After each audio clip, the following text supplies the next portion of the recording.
Get ready for the dictation at 80 word per minute. 10 seconds. 5 seconds.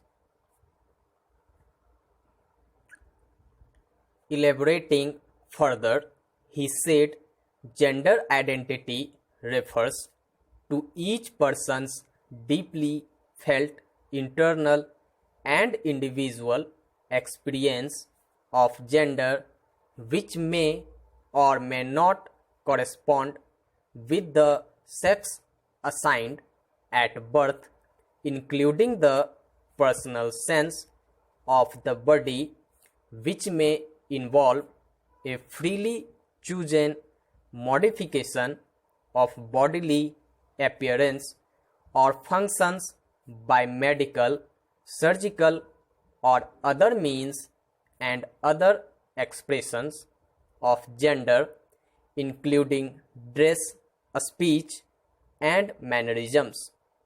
Gender identity, therefore, refers to an individual's self-identification as a man, woman, transgender, or other identified category. Going to the concept of discrimination, he stated the discrimination on the ground of sex under Article 15 and 16 therefore includes discrimination on the ground of gender identity. The expression sex used in Article 15 and 16 is not just limited to biological sex of male or female, but intended to include people who consider themselves to be neither male nor female. Dealing with the legality of transgender identity, Radhakrishnan J. ruled, the self-identified gender can be either male or female or a third gender. His Raj are identified as persons of third gender and are not identified either as male or female. Gender identity, as already indicated, refers to a person's internal sense of being male, female, or a transgender. For example, his Raj do not identify as female because of their lack of female genitalia or lack of reproductive capability. The distinction makes them separate from both male and female genders, and they consider themselves neither man nor woman but a third gender. Sikri J, in his concurring opinion dwelling upon the rights of transgenders, laid down that gender identification is an essential component which is required for enjoying civil rights by the community. It is only with this recognition that many rights attached to the sexual recognition as third gender would be available to the said community more meaningfully, with the right to vote, the right to own property, the right to marry, the right to claim a formal identity through a passport and a ration card, a driver's license, the right to education, employment, health, and so on. Emphasizing on the aspect of human rights, he observed there seems to be no reason why a transgender must be denied of basic human rights, which includes right to life and liberty with dignity, right to privacy and freedom of expression, right to education and empowerment, right against violence, right against exploitation, and right against discrimination, the third gender. The Constitution has fulfilled its duty of providing rights to transgenders.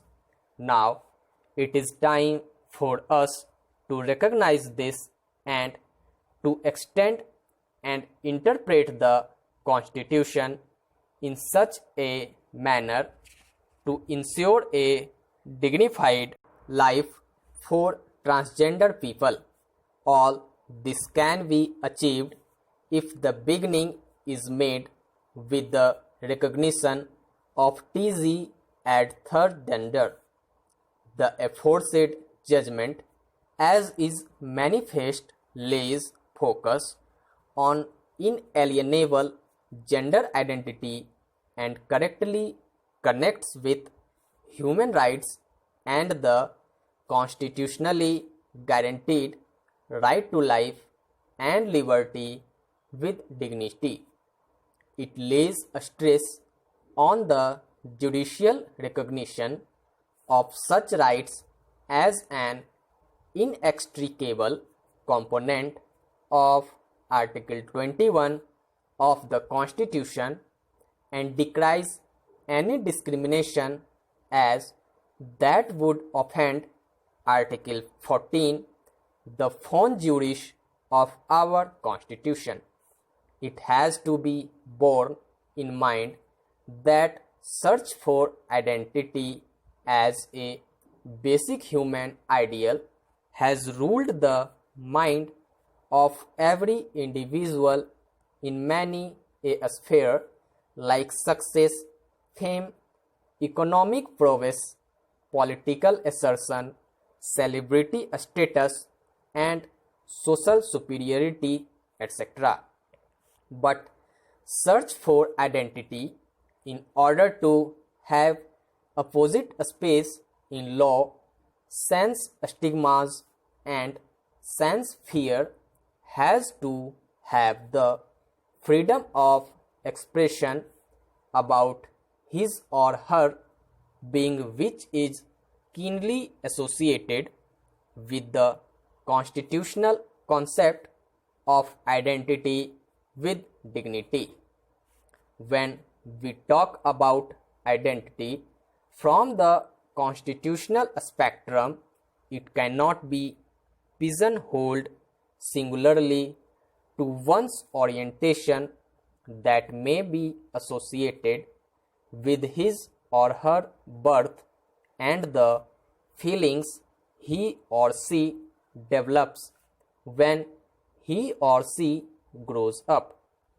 Such a narrow perception may initially sound to subserve the purpose of justice, but on a studied scrutiny, it is soon realized that the limited recognition keeps the individual choice at bay.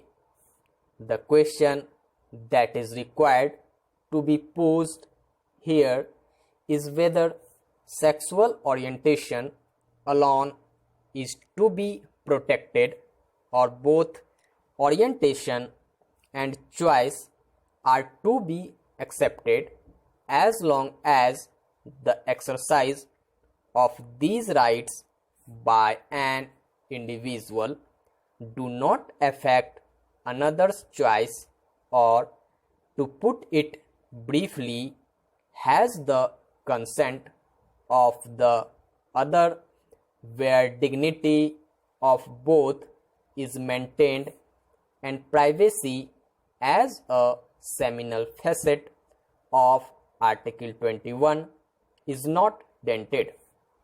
At the core of the concept of identity lies self-determination, realization of one's own abilities, serving the opportunities, and rejection of external views with a clear conscience, that is, in accord with constitutional norms and values or principles that are to put in a capsule constitutionally permissible. As long as it is lawful, one is entitled to determine and follow his or her pattern of life, and that is where the distinction between constitutional morality and social morality or ethicality assumes a distinguished place, a different objective for the purpose of equality.